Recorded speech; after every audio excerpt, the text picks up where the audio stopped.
guys, welcome back to my channel. Today we are doing my weekly budget for the week of February 6th through the 13th. I guess it's technically the second week of February, but it's my first paycheck of February. So yeah, I don't know if you consider it week 1 or 2. I guess it depends on how you work your budget or whatever. But so to start off, my starting balance going into this week was $20.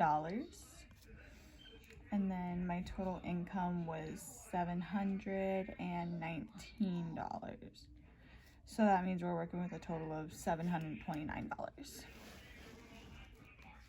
I'm just gonna write that number up here so I don't forget it.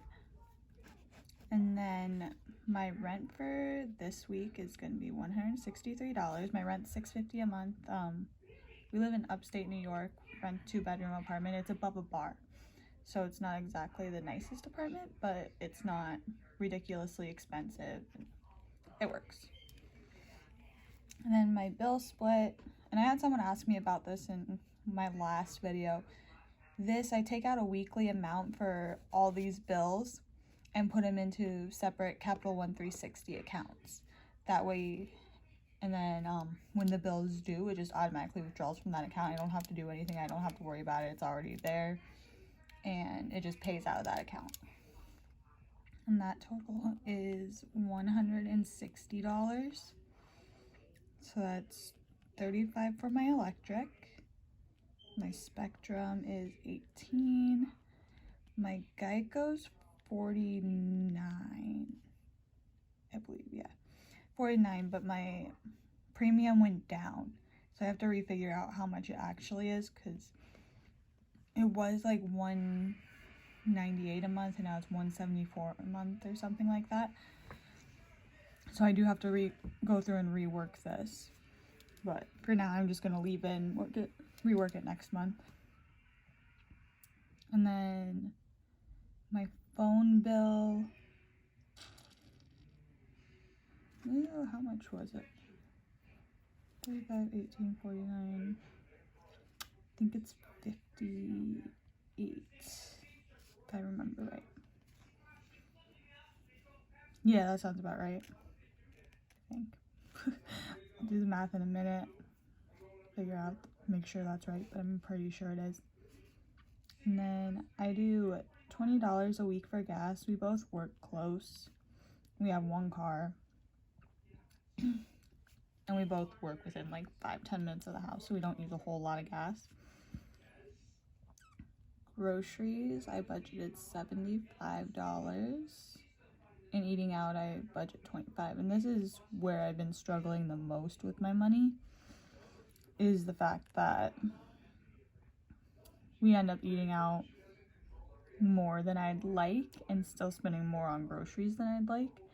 So it doesn't really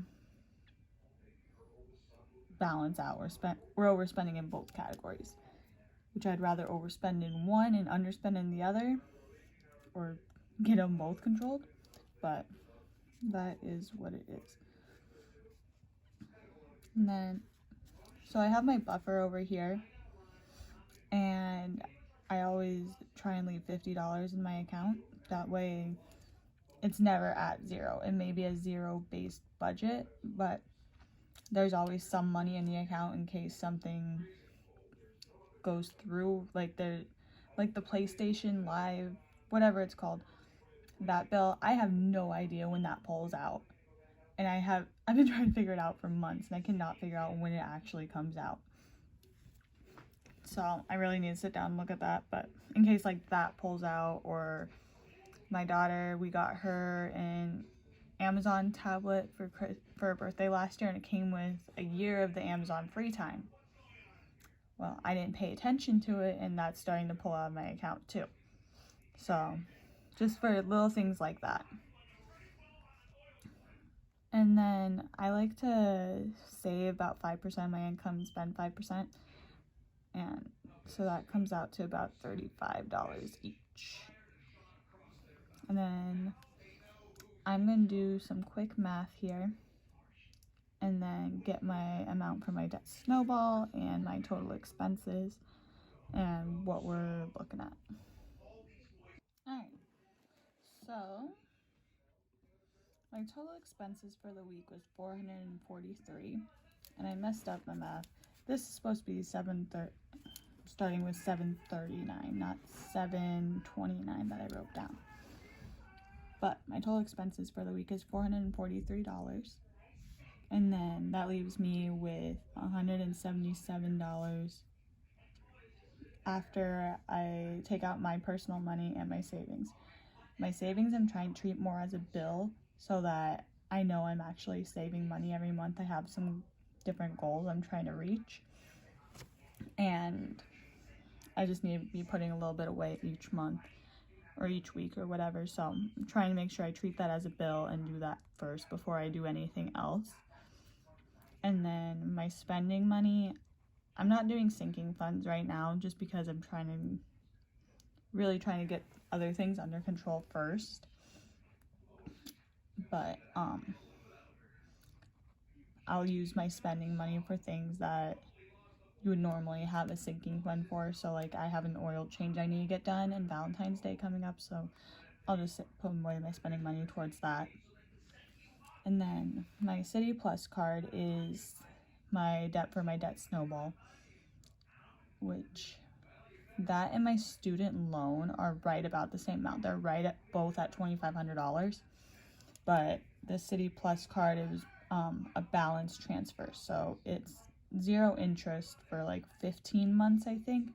So I'm trying to pay that off really quick. My student loan, it's gonna be there. So I'm not too worried about the order of them because they're basically the same amount. They're each $2,500 and some change. So this week, so I'll be able to put $177 towards this, which is pretty cool. And then looking ahead to next week, yeah, so I should be able to put a decent amount towards it because my only debt payment or my only bill due is going to be my electric bill, and that is covered in my 360 account. So I'll have the money on Monday when the transfer goes through. And then I don't have any other debt payments this week. So I'll be able to put another good chunk towards my city card next week too. So that'll be nice. But yeah, I hope you guys like this video. I hope you find some kind of value in it, help you budget in your own life, help you get your financial life under control or reach some financial goals or whatever you're trying to do. I'd really appreciate it if you would like and subscribe to my video, or like the video, subscribe to my channel, and I will see you next time.